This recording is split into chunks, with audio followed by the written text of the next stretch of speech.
അട്ടപ്പാടിയിലേക്ക് മദ്യം കടത്തിയ 2 പേർ പാലക്കാട് എക്സൈസിന്റെ പിടിയിലായി.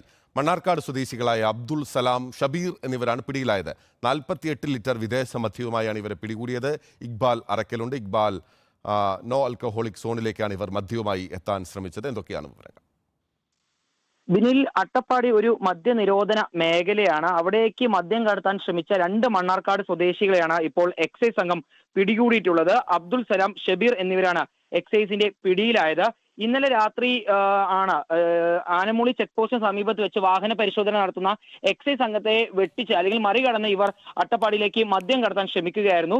വാഹനം പിന്തുടർന്നാണ് എക്സൈസ് ഉദ്യോഗസ്ഥർ ഈ 2 പേരെയും പിടികൂടിയിട്ടുള്ളത്. മണ്ണാർക്കാട് ബിവറേജസിൽ നിന്ന് പലപ്പോഴായി മദ്യം വാങ്ങി സൂക്ഷിച്ച് ഇതിനുശേഷം 48 ലിറ്ററായി അട്ടപ്പാടിയിലേക്ക് മദ്യം കടത്താനായിരുന്നു ഇവരുടെ ശ്രമം. ഏതായാലും നിലവിൽ ഇവർ 2 പേരെയും എക്സൈസ് സംഘം അറസ്റ്റ് ചെയ്തിട്ടുണ്ട്. ബിനിൽ, ഓക്കെ, ഇക്ബാൽ അറക്കലാണ് വിവരങ്ങൾ നൽകിയത്.